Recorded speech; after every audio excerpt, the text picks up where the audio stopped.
Hello student, আজিৰ এই ভিডিঅ'টিত আমি তোমালোকৰ chief minister special scholarship scheme talent search examination 2019 ৰ যি প্ৰশ্ন কাকত আছে সেই প্ৰশ্ন কাকতখনৰ অসমীয়া বিভাগৰ অসমীয়া বিষয়ৰ প্ৰশ্নোত্তৰখিনি আমি আলোচনা কৰিম।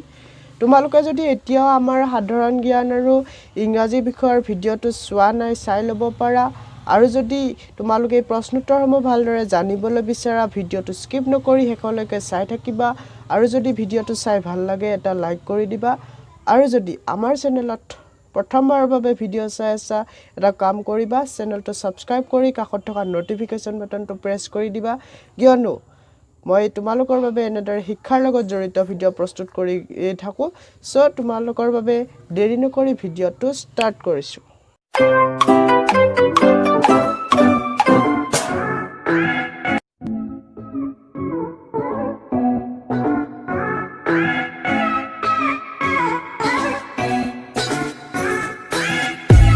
তো ষ্টুডেণ্ট, এতিয়া তোমালোকৰ প্ৰথমটো প্ৰশ্ন হৈছে 1 নম্বৰ প্ৰশ্নত তোমালোকৰ 5টা প্ৰশ্ন আছে আৰু এই 5টা প্ৰশ্নৰ প্ৰত্যেকটো প্ৰশ্ন 1 নম্বৰকৈ আছে। আৰু এতিয়া তোমালোকৰ প্ৰথমটো প্ৰশ্ন হৈছে ডক্টৰ ভূপেন হাজৰিকাৰ অনুলিখিত আত্মজীৱনীখনৰ নাম কি?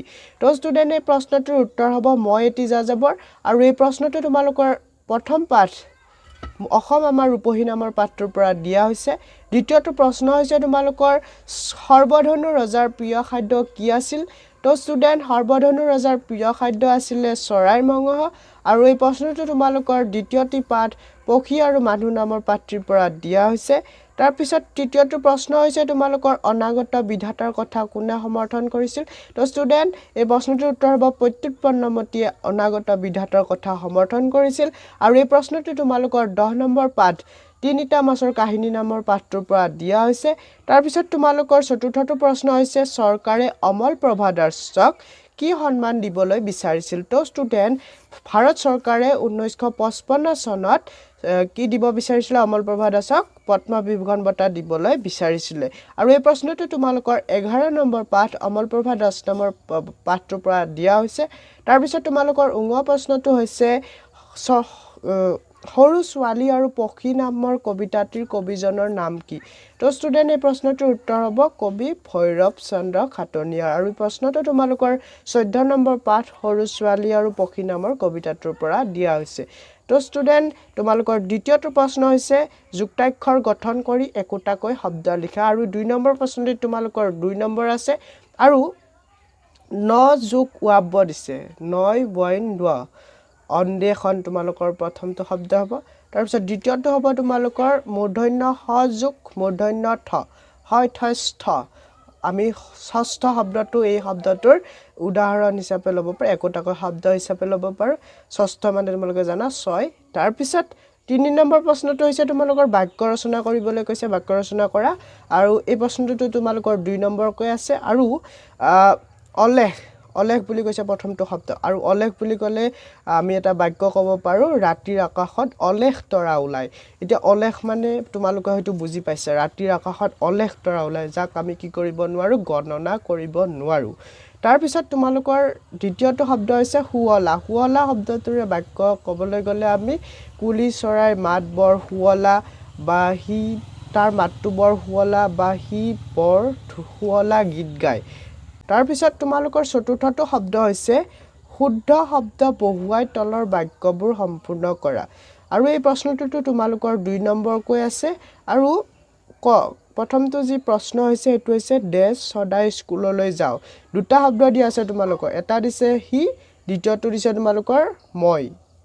সি হ'ব নে মই হ'ব? মই সদায় স্কুললৈ যাওঁ, এইটো এটা ধুনীয়া মিলি আছে এই শব্দটো, মানে আমাৰ বাক্যটো অৰ্থপূৰ্ণ হৈ আছে। সি সদায় স্কুললৈ যায় হ'ল হয়, কিন্তু ইয়াতে কি কৈছে মই সদায় স্কুললৈ যাওঁ বুলি আছে যেতিয়া আমি কি বহাম? ইয়াতে মই শব্দটো বহাম, মানে তেতিয়া কি হ'ব? বাক্যটো আমাৰ অৰ্থপূৰ্ণ হ'ব। তাৰপিছত দ্বিতীয়টো আমাৰ যি 6 নম্বৰ প্ৰশ্নটো হৈছে এইটো হৈছে গোলাপ ফুলৰ পাহি ডেছ ৰঙা। আমাক ইয়াতে 2টা শব্দ দি আছে, এটা দিছে ঢকঢকীয়া, দ্বিতীয়টো কি দিছে আমাৰ টিকটিকীয়া।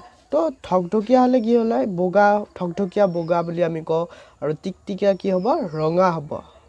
তো তো ষ্টুডেণ্ট নেক্সট প্ৰশ্নটো হৈছে তোমালোকৰ 5 নম্বৰ প্ৰশ্ন আৰু 5 নম্বৰ প্ৰশ্নটোত তোমালোকক প্ৰথমটো যি প্ৰশ্ন হৈছে ক নিজৰ ওপৰত নিৰ্ভৰশীল এই প্ৰশ্নটোৰ এটা শব্দত প্ৰকাশ কৰিব দিছে তো ষ্টুডেণ্ট এই প্ৰশ্নটোৰ উত্তৰ হ'ব আত্মনিৰ্ভৰশীল তাৰ পিছত তোমালোকৰ খ নম্বৰ প্ৰশ্নটো দিয়া আছে তলত দিয়া বাক্যটোৰ আস্তনা শব্দটো কি পদ লিখা আৰু এই বাক্যটো তোমালোকৰ হৈছে তেখেতৰ পঢ়াৰ প্ৰতি অদ্যম্য হেপা আছিল তো ষ্টুডেণ্ট তোমালোকৰ এই বাক্যটোত তেখেতৰ শব্দটোত আস্থানি দিছে আৰু তেখেত শব্দটো আমি যেনেকুৱা হি বা এই বাক্যটোত আমি তেখেতৰ হলনি কোনোবা এজন মানুহৰ নামো দিব পাৰিলো হয় কিন্তু মানুহজনৰ নামটো কি হয় বিশেষ্য পদ হয় আৰু মানুহজনৰ নামৰ হলনি যি আমি বিশেষ্য পদৰ হলনি যি পদ ব্যৱহাৰ কৰো সেই পদক আমি কি পদ বুলি কওঁ সৰ্বনাম পদ বুলি কওঁ সো ষ্টুডেণ্ট এই প্ৰশ্নটিৰ উত্তৰ পদটো কি হ'ব সৰ্বনাম পদ হ'ব তেখেতৰ শব্দটো কি পদ হয় সৰ্বনাম পদ হয়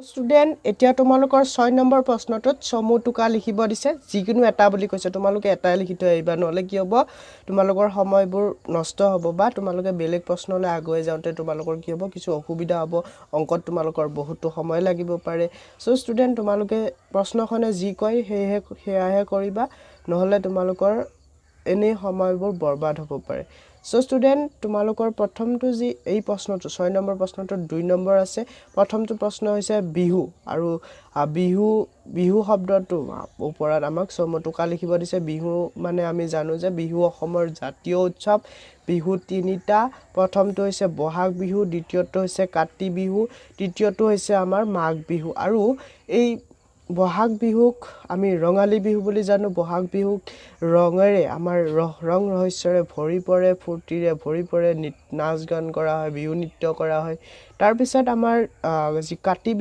বিহু দুৰ্ভিক্ষতাৰে আৱৰি পৰে মানুহবোৰ দুখীয়া দৰিদ্ৰতা বেছি হয় মানুহৰ কাৰণ কিয়নো শস্য তেতিয়ালৈকে কাতি মাহলৈকে পথাৰতে থাকে আৰু সেই সময়ত মানুহে কি কৰে নিজৰ যি তুলসীৰ তলত ঘৰত চাকি দিয়ে আৰু পথাৰত আকাশ বন্তি জ্বলায় তাৰ পিছত আমাৰ তৃতীয়টো বিহু হৈছে মাঘ বিহুত ভোগেৰে আৱৰি পৰে সেইবাবে আমি মাঘ বিহুক আমি ভোগালী বিহু বুলি কওঁ ভোগালী বিহু নামেৰে আমি জানো আৰু ভোগালী বিহুক খাদ্যৰ প্ৰাধান্যতা বেছি দিয়া হয় আৰু মেজি জ্বলোৱা হয় অগ্নি দেৱতাক সেৱা কৰাৰ অৰ্থে তাৰ পিছত তোমালোকৰ যি উদ্ভিদৰ কথা যদি আমি কওঁ উদ্ভিদ তোমালোকে জানা জীৱমণ্ডলৰ এটা প্ৰয়োজনীয় বস্তু বুলি আমি ক'ব পাৰো উদ্ভিদে আমাক অক্সিজেনৰ যোগান ধৰে আৰু তাৰ পৰিৱৰ্তত আমি বিনিময়ত কি কৰো কাৰ্বন ডাই অক্সাইড আমি উদ্ভিদক প্ৰদান কৰো বা আমাৰ এটা চক্ৰছ এনেদৰে চলি থাকে আৰু প্ৰক্ৰিয়া এটা চলি থাকে আৰু